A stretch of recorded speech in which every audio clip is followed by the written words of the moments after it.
अस्सलाम वालेकुम स्टूडेंट्स।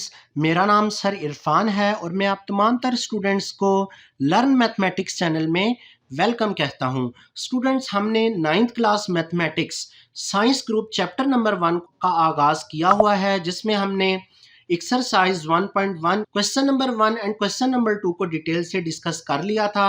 हमने अपने लास्ट सेशन में मैट्रिसेस की बेसिक्स को डिस्कस किया, रोज एंड कॉलम के कॉन्सेप्ट्स को देखा, ऑर्डर ऑफ मैट्रिक्स के कॉन्सेप्ट को सीखा और क्वेश्चन नंबर 2 में हमने इक्वल मैट्रिसेस को डिटेल से डिस्कस किया है। इन दोनों वीडियोस का लिंक मैंने आई बटन में ऐड कर दिया है।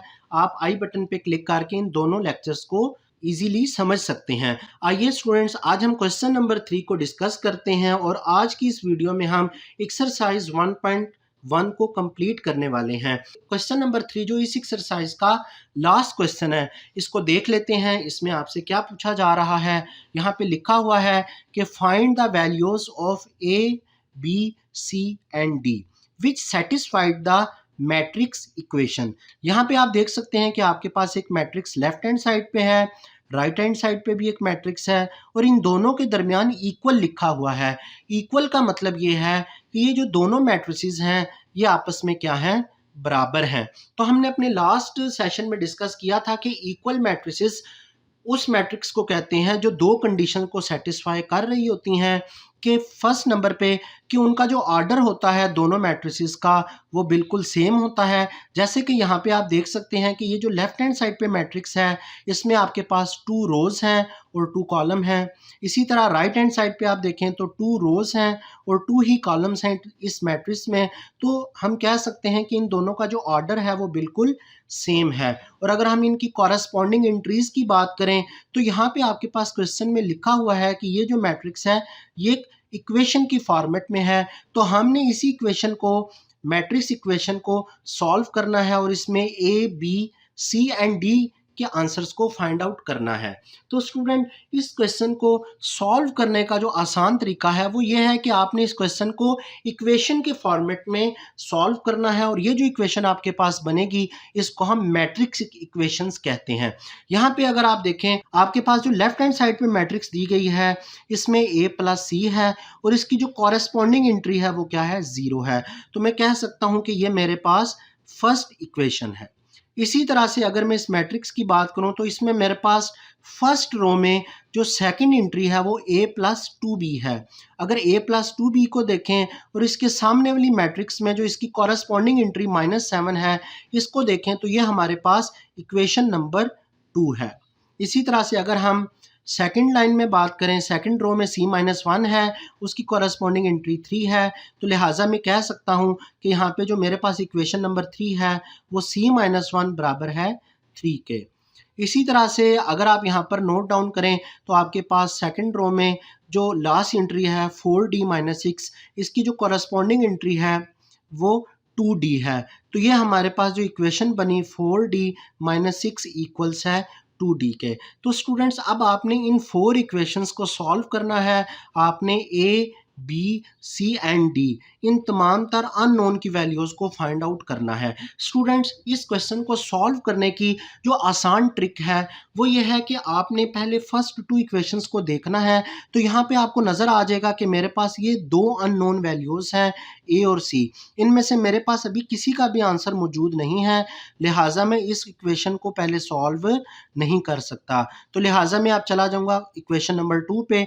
जब मैं इक्वेशन नंबर 2 पे आया तो यहाँ पर देखें तो मेरे पास यहाँ पे भी 2 अननोन वैल्यूज मौजूद हैं a एंड b। हमें इन दोनों का ही अभी आंसर नहीं पता, इसलिए हम अभी इक्वेशन नंबर 2 को भी सॉल्व नहीं कर सकते। तो इसी सीक्वेंस में आपने आ जाना है इक्वेशन नंबर 3 में। जब आप इक्वेशन नंबर 3 में आ जाएंगे तो यहाँ पे आप देख सकते हैं कि सिर्फ आपको एक ही अननोन वैल्यू दी गई है, लिहाजा सबसे पहले मैंने किसको सॉल्व करना है, इक्वेशन नंबर 3 को। तो आइए स्टूडेंट, सबसे पहले हम इक्वेशन नंबर 3 को सॉल्व कर लेते हैं। स्टूडेंट्स, अगर आप इक्वेशन नंबर 3 को देखें तो इक्वेशन नंबर 3 में आपके पास c-1 लिखा है जो इक्वल्स है 3 के। तो यहाँ पे सिंपल सा जो काम आपने करना है वो ये करना है कि -1 जो है ये लेफ्ट हैंड साइड पे लिखा है, आपने इसको इस इक्वल के राइट हैंड साइड पे लेके जाना है। तो यहाँ पर ये -1 है, जब ये इक्वल के राइट हैंड साइड पे जाएगा तो इसका साइन चेंज हो जाएगा, -1 से +1 में कन्वर्ट हो जाएगा और 3 और 1 को हम ऐड कर देंगे। 3 और 1 का जो आंसर है ये आ जाएगा 4।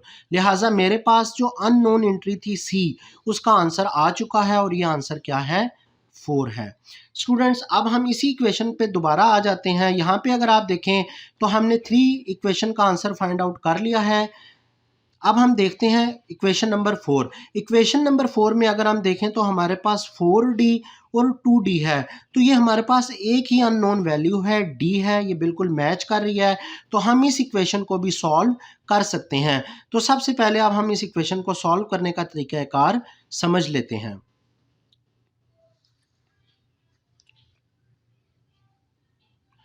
स्टूडेंट यहाँ पर आप देख सकते हैं कि हम इक्वेशन नंबर 4 को सॉल्व करने लगे हैं। इक्वेशन नंबर 4 हमने यहाँ पर लिख ली है। आप यहाँ पे देख सकते हैं कि ये जो 2D है ये इस इक्वल के राइट हैंड साइड पे लिखा हुआ है, लिहाजा हम इसको इस इक्वल के राइट हैंड साइड से लेफ्ट हैंड साइड पे शिफ्ट करने वाले हैं। जब हम इसको शिफ्ट करेंगे तो बाय डिफ़ॉल्ट यहाँ पे प्लस साइन था, जब ये इक्वल के लेफ्ट हैंड साइड पे आएगा तो यहाँ पे आप देख सकते हैं कि इसका साइन तब्दील होके माइनस हो चुका है और ये -2D लिखा हुआ है। तो अब हमारा जो नेक्स्ट स्टेप है वो हमने ये करना है कि 4D में से 2D को हमने क्या कर देना है, माइनस कर देना है। तो इसका आंसर क्या आ जाएगा, 2D। और इसी तरह से यहाँ पे आप -6 देख रहे हैं जो इक्वल के लेफ्ट हैंड साइड पे है। आप इसको उठा के इक्वल के राइट हैंड साइड पे ले जाएंगे तो यहाँ पे आप देख सकते हैं कि इसका साइन भी तब्दील हो चुका है। पहले ये -6 था, अब ये +6 हो चुका है। यहाँ पे आपने देखा कि हमने इन दोनों को माइनस किया तो ये 2D है और ये हमारे पास 6 है। तो अगर आप D की वैल्यू फाइंड आउट करना चाहते हैं तो D के साथ जो भी कांस्टेंट वैल्यू लिखी होती है उसको आपने इक्वल के राइट साइड और लेफ्ट साइड दोनों तरफ क्या करना होता है, डिवाइड करना होता है। ये मेथड भी बिल्कुल ठीक है, वरना आप दूसरे तरीके से भी कर सकते हैं कि D के साथ जो भी कांस्टेंट लिखा हुआ है उसको आप डायरेक्टली ही 6 के साथ क्या कर दें, डिवाइड कर दें। तो इन दोनों में से जो भी मेथड, जो भी तरीक़ाकार आपको सही लगता है आप उसको इस्तेमाल कर सकते हैं। तो लिहाजा मेरा जो फेवरेट है वो यही है कि अगर कोई भी अननोन वैल्यू है उसके साथ अगर कोई कांस्टेंट है तो उसको दोनों तरफ आप क्या कर सकते हैं, डिवाइड कर सकते हैं। जब आप इस 2 को दोनों तरफ D के साथ और 6 के साथ डिवाइड करेंगे तो यहाँ पे 2 और 2 कैंसिल हो जाएगा, ये दोनों 2 कैंसिल हो गए हैं, लिहाजा हमारे पास यहाँ पे सिर्फ D रह गया है। और अगर इस तरफ देखें तो 6 और 2 को जब हम डिवाइड करेंगे तो हमारे पास आंसर 3 आ जाएगा। तो स्टूडेंट्स हमारे पास अभी तक जो हमने क्वेश्चन सॉल्व किया है, हमने इक्वेशन नंबर 3 को सॉल्व कर लिया है और इसी तरह से हमने इक्वेशन नंबर 4 को सॉल्व कर लिया है। हमारे पास जो रिमेनिंग इक्वेशंस रह गई हैं वो इक्वेशन नंबर 1 है और इक्वेशन नंबर 2 है। इक्वेशन नंबर 1 से अब हमने क्या काम करना है कि अगर हम इस इक्वेशन को देखें तो हमारे पास a + c = 0, ये 2 अननोन वैल्यूज़ हैं जिसमें से अब हमें एक अननोन वैल्यू का रिजल्ट फाइंड आउट हो चुका है c का, जो आंसर हमारे पास अभी क्या आया था, 4 आया था।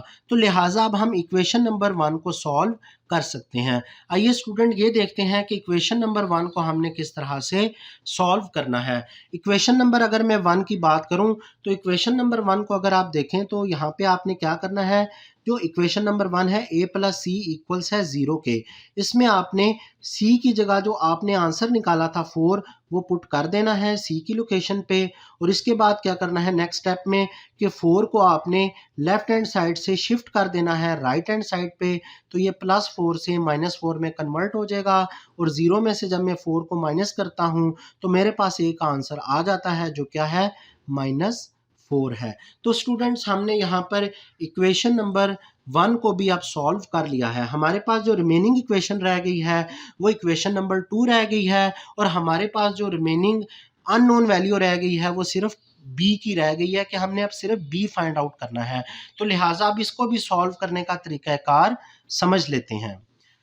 स्टूडेंट्स यहाँ पे आपने ये काम करना है कि इक्वेशन नंबर अगर आप 2 को सॉल्व करना चाहते हैं तो यहाँ पे आप देख सकते हैं कि a + 2b लिखा हुआ है जो इक्वल है -7 के। स्टूडेंट्स अभी आपने इक्वेशन नंबर 1 को सॉल्व किया है और उसमें a का जो आंसर फाइंड आउट किया है वो -4 था। तो लिहाजा आपने इस इक्वेशन में इस a की जगह आपने इसका जो आंसर अभी फाइंड आउट किया है -4 वो यहाँ पर लिख देना है। और इसके बाद जो नेक्स्ट स्टेप है वो कुछ इस तरह से है कि -4 जो है इसको आपने शिफ्ट कर देना है इक्वल के राइट हैंड साइड पे। तो अगले स्टेप में आप देखें 2b हमने उसी जगह पे लिखा है जहाँ पे वो लिखा हुआ था, -4 को हमने शिफ्ट कर दिया है राइट हैंड साइड पे, तो इसका साइन तब्दील हो चुका है और हमारे पास यहाँ पे जो अब इक्वेशन बनी है -7 + 4 ये बराबर होता है -3 के। और अब हमने इसको अगर मज़ीद हल करना है और b का आंसर फाइंड आउट करना है तो b के साथ जो भी वैल्यू लिखी हुई है 2,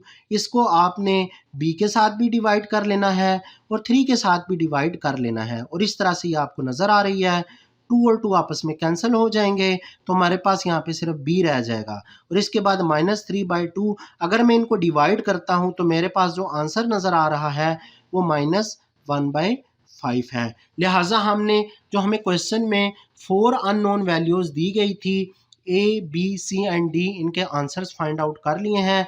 अगर मैं आंसर नंबर A की बात करता हूँ, अननोन A की बात करता हूँ तो ये -4 के बराबर है। इसी तरह से अगर मैं अननोन वैल्यू b की बात करता हूं तो इसका आंसर -1/5 आ चुका है। इसी तरह से अगर मैं c की बात करता हूं तो c का आंसर 4 आ चुका है। और मेरे पास अगर d की बात करूं तो d का आंसर 3 आ चुका है। स्टूडेंट, मैं उम्मीद करता हूं कि आपको ये क्वेश्चन समझ आ चुका होगा। इसके तमाम तर स्टेप्स आप इजीली समझ चुके होंगे। अगर आपको फिर भी कोई कॉन्सेप्ट समझ नहीं आता तो लाजमी आप कमेंट्स में मुझे बताएं। इस क्वेश्चन को एक दफ़ा अच्छे से समझ के लाजमी सॉल्व करें और सॉल्व करके मुझे लाजमी बताएं कि क्या आपको ये समझ आ चुका है और इसी के साथ आपका जो आंसर है, क्या मैंने जो आंसर अभी फाइंड आउट किए हैं उनके साथ मैच कर रहा है या नहीं कर रहा। स्टूडेंट्स, यहाँ पे आज के हम इस लेक्चर को वाइंड अप करते हैं। Thanks for watching this video.